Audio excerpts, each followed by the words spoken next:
Okay, so I'm reading a Christmas segment from, I did a simultaneous release of Angels of Mercy as a series that I write, and it actually explores institutionalized homophobia in competitive sports, and in this case, it is high school football. The story deals with a boy who is artistic, who has been outed by people he thought were friends in junior high, and they outed him. And so he has no choice but to be out. So he tries to live in the dark. He tries to hide from everybody. He tries to seek the shadows. He moves between students, trying not to get noticed at all. He is now approaching, and this is the Christmas of his junior year in high school, and he's caught the attention of Marco Sforza, who is the star quarterback of the high school varsity football team. And Marco has been pining over Elliot for nearly 2 years, but he never thought that an out queer boy would give him a chance. So this takes place at a shopping mall in Monterey, California, and it starts off between two texts, one from Marco to Elliot's father, who is aware that Marco is in love with his son. Marco, would he freak out if I ran into him? Nick, don't know. He showed me something on his phone this morning, and while he got his coffee, I flipped to his text messages and noted that he didn't delete your exchange. It's still there on his phone. Don't know if that helps or not. It did. He hadn't deleted me. I still mattered, and that mattered more than anything else. Who are you texting? Frankie asked as we got to the doors of the mall. I opened the door for her. I chose to answer her question with one of my own. Well, where are you heading? I have to go to Sephora to exchange something that isn't working for me. Might be a bit to sort out what I want instead. Why? Got an errand to run. Catch up with you in a bit, okay? He's here, isn't he? I shrugged with a big old grin spreading across my face as I walked backwards from her. She just rolled her eyes at my retreating form. Well, don't press your luck, she called back. I spun around and waved a hand as I made a direct line for the Apple store. As soon as I got in there, my eyes scanned the space looking for him. I didn't see him at first, mostly because the Apple store was one of the busiest in the mall, even when there weren't the holiday season contributing to their coffers. I maneuvered between pudgy elderly couples who were struggling with this whole computer thing, and teens who were staring in raptured wonder at the latest Apple Smart device. I was just consumed with the thought of finding the boy who meant so much to me. I almost thought I missed him when he suddenly stood up from examining some iPhone case that was on the bottom of the display rack. I felt a slanted smile move across my lips. My heart started to race. My pits started to become sweaty. Why? I'd been practically naked before him as his lips moved about my skin, setting me on fire for him. I had to remember that he did want me. Hell, he told me he wanted me. The fact that he couldn't remember it, well, I could work with that, couldn't I? I didn't have a choice. I had to. I slowly made my way to where he was. I made sure to stay out of his line of sight until it was absolutely necessary. I could feel my body respond being so close to him, almost as if being near him called to me, making every cell come alive. I had to try and calm the fuck down. Breathe in, out. Cool down. You got this. And there he was, just steps away from me. He kept looking at the phone cases, slowly making his way from the bottom of the rack up. His ass looked so fucking hot in those skinny jeans he had on. I could still recall the touch and the smell of him from that night. Jesus, I wanted him so badly right now. I almost walked up to him and just told him what really went down and said, it's you and me. Got it? No two ways about it. You told me you wanted me, and I sure as fuck want you. Damn it, I fought my way to get to you.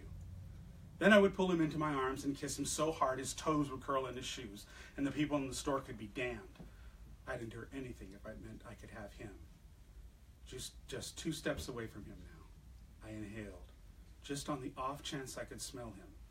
It was fucking beyond foolish, but I didn't care. I made my move to come alongside of him as he examined a Doctor Who TARDIS phone case. I was just about to say something witty when I would have been able to pull it off if a woman with the hips that could bear all the kids in China hadn't chosen that moment to swing around and literally knock me off balance and drove me right into Elliot, slamming him into the display with me collapsing on top of him, making everyone in the vicinity stop what they were doing to notice us. Oh my God, Elliot, I am so sorry. That double-wide bitch just plowed right into me. I tried to avoid it, I swear.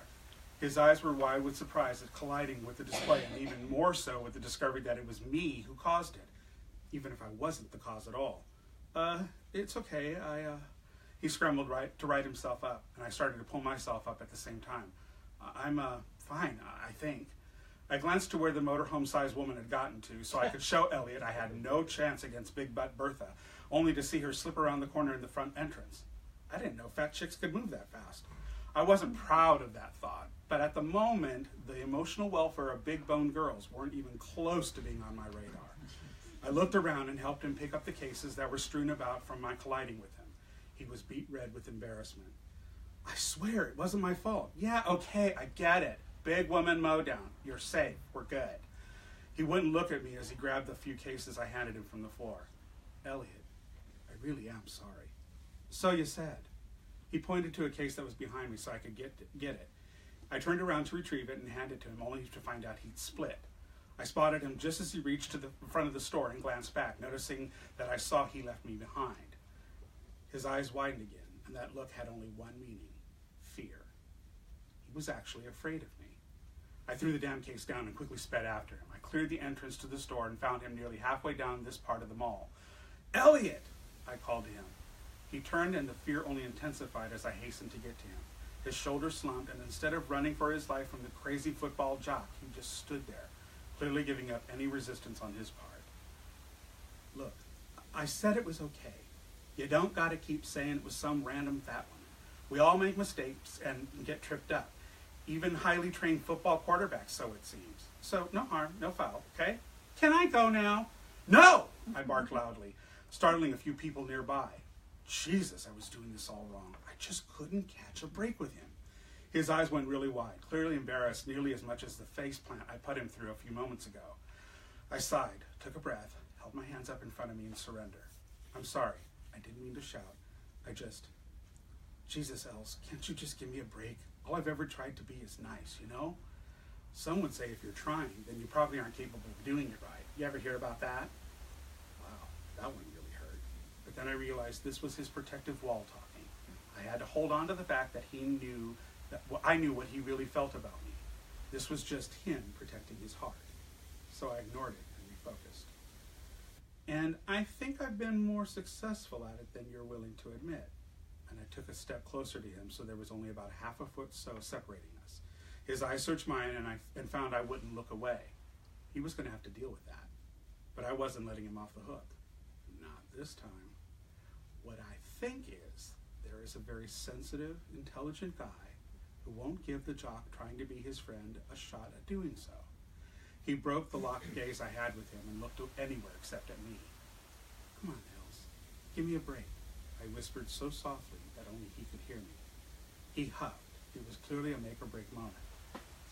Look, let me at least buy you lunch. Have you eaten? I haven't, and I'm pretty ravenous. You? At least let me make it up to you and do that. Will you let me do that much?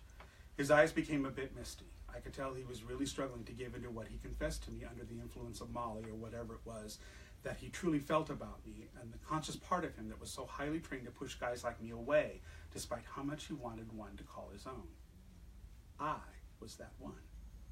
Come on, baby. See me for me. Not for what you think I am. You know me. I swear to God you do. Just give me a chance. He huffed again. Then he looked at me. His eyes, finding mine, never had wavered. Whatever he saw there, he seemed to like. His pupils dilated, going nearly black. That's it, Els. See me. Please, baby. See me. It was only fair, because I only saw him.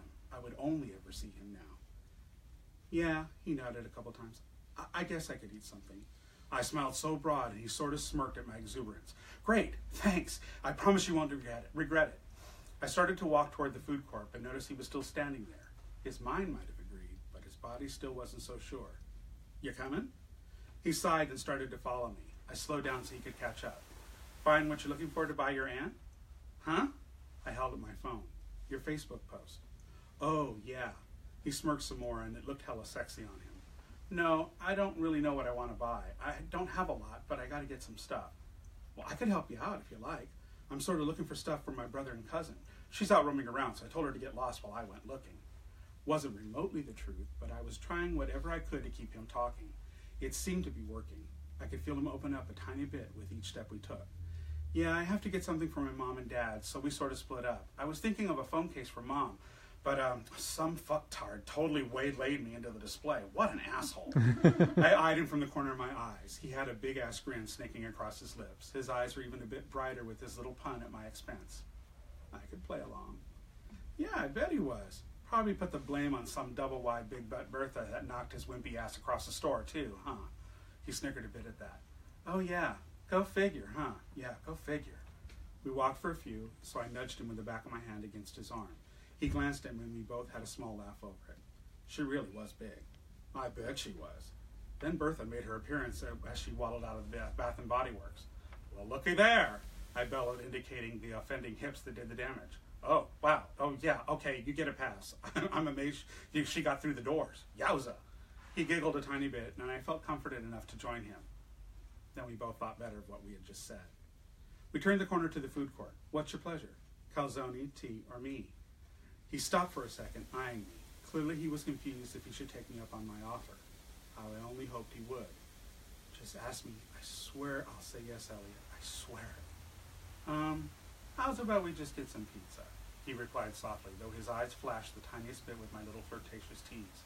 I gifted him with a small grimace, leaving just the tiniest feeling that I was somewhat disappointed by his choice of pie over me. If you prefer. I mean, there were other things on the menu, you know.